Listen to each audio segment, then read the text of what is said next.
जिसमें कि कहा गया है कि ब्रह्मा जी ने अपनी ही पुत्री से विवाह किया और ब्रह्मा और सरस्वती जी ने मिलकर मनु को पैदा किया, या फिर ब्रह्मा जी गर्भ धारण करके संतान को जन्म देते थे, या ब्रह्मा जी के पसीने से संतानें पैदा हो जाती थी। अगर ऐसा था तो शिव जी ने वीरभद्र को पैदा किया अपने जटे से, तो क्या आप ये कहते हैं कि वीरभद्र शिव जी के बेटे थे? और रही बात पसीने की, तो पसीने से संतान होने की और कई भी कहानियां आपने शास्त्रों में पढ़े होंगे। मैं आज आपको कलयुग का प्रैक्टिकल बात कर रही हूँ और ये सारी उलझी हुई कड़ियों को एक एक करके सुलझाऊंगी। तो दोस्तों, कहानी शुरू करने से पहले अगर आप इस चैनल पर नए हैं तो नीचे रेड वाले सब्सक्राइब बटन पर क्लिक करके ऐसे ही नई नई जानकारियां देख सकते हैं। तो चलिए बिना स्किप किए हुए कहानी को शुरू करते हैं। सरस्वती जी और ब्रह्मा जी की शादी और उनसे उत्पन्न संतान, वो मनगढ़ंत कथा आप कहीं न कहीं पढ़े होंगे या आगे कहीं पढ़ सकते हैं, क्योंकि ये अकेला लिंक नहीं है। इंटरनेट पर यहाँ वहाँ सभी जगह यह कथा इसी रूप में फैली हुई है।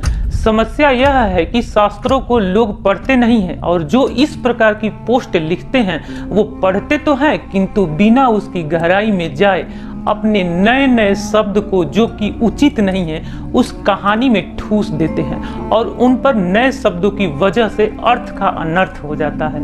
जैसे इस कहानी के बारे में दो ग्रंथ का नाम लिया गया है, एक तो सरस्वती पुराण और दूसरा मत्स्य पुराण।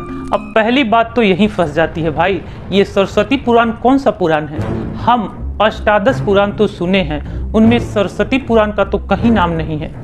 फिर ये कौन सा नया पुराण आ गया जिसके आधार पर आप लिखते हैं कि ब्रह्मा जी ने अपनी ही बेटी से विवाह कर लिया?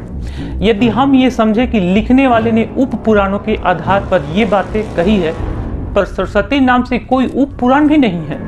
पहली समझने वाली बात यह है कि जब हम कहते हैं कि ब्रह्मा पिता है, तो इसका अर्थ यह है कि जो भी उनसे पैदा हुआ है वह उसके पिता हुए। किंतु ब्रह्मा जी से कोई कैसे पैदा हुआ?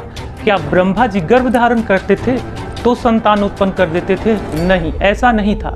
स्कंद पुराण में लिखा है कि उस समय मानसी सृष्टि होती थी। मानसी सृष्टि का अर्थ है मन से, अर्थात ब्रह्मा जी अपने तप के द्वारा उत्पन्न किए गए तेज से सृष्टि बनाते थे। जैसे कि शिव जी ने वीरभद्र को पैदा किया, तो क्या आप ये कहते हैं कि वीरभद्र शिव जी के बेटे थे?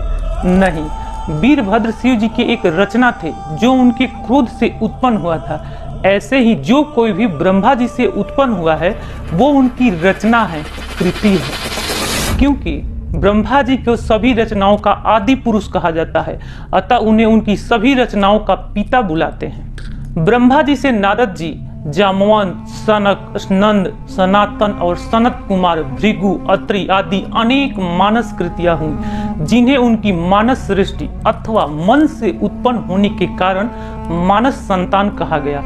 तो सरस्वती जी भी ब्रह्मा जी की मानस संतान थी, न कि उनकी पेट से पैदा हुई, उनकी पुत्री या बेटी थी।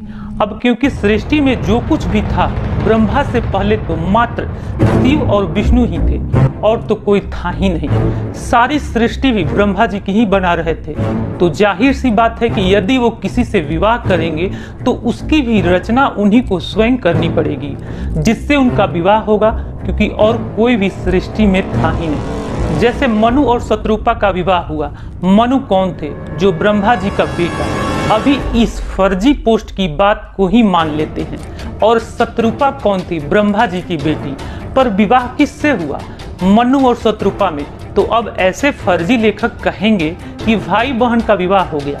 यही समझाने वाली बात है। यदि मनु को किसी से विवाह करना होगा तो वो भी ब्रह्मा जी के द्वारा रचना किया हुआ ही होगा।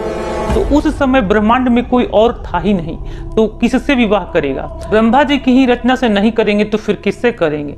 तो दोनों भाई बहन मात्र इसलिए नहीं हो जाएंगे कि वो ब्रह्मा जी से उत्पन्न है। यहाँ कोई माता पिता नहीं है, सब रचना है ब्रह्मा जी की। अतः कोई भाई बहन बेटी बेटा का कंसेप्ट है ही नहीं, सब ब्रह्मा जी से उत्पन्न है। सो विवाह भी उन्हीं से होगा, उनका भी और उनकी संतानों का भी। अतः यह कहना कि ब्रह्मा जी ने अपनी ही बेटी से विवाह कर लिया भ्रामक है। दूसरी बात, इस कहानी में लिखा गया है कि ब्रह्मा जी ने सरस्वती से मिलकर मनु आदि संतान पैदा किए, जबकि यह भी सही नहीं है। मनु और शत्रुपा ब्रह्मा जी की दो देहज संतान हैं। शत्रुपा का जन्म ब्रह्मा जी की बायांग से हुआ था और अन्य अंग का नाम मनु हुआ। इसे ही का और याग का नाम दिया गया था। जैसे रामायण में खीर से दशरथ की पत्नियों को गर्भ ठहरा, वो भी तेज का ही प्रताप था।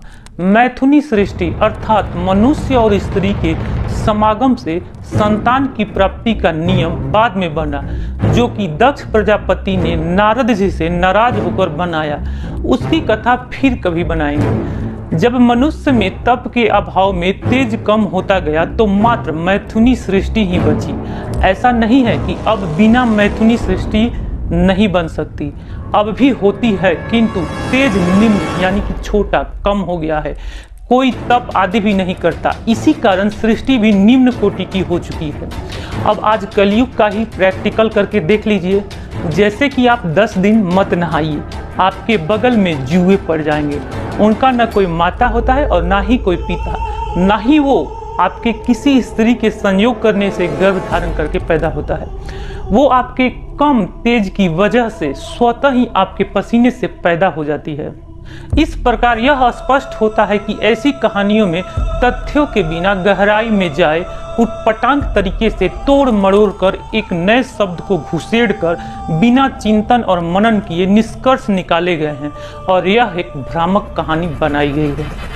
अतः अब यह आपके ऊपर है कि आप ऐसी कहानियों से अपने शास्त्रों को जानते हैं अथवा स्वयं उनका अध्ययन करते हैं, ये आपके ऊपर है। मैं आपकी जगह होती तो ऐसे किसी भी कहानी को मात्र इंटरनेट पर कुछ भी लिखे होने की वजह से सच नहीं मान लेती। आप भी मत मानिए और इसे शेयर कीजिए ताकि अन्य लोग भी न माने और अपने शास्त्रों के साम्यक रूप को जाने। तो दोस्तों, मिलते हैं अगली वीडियो में।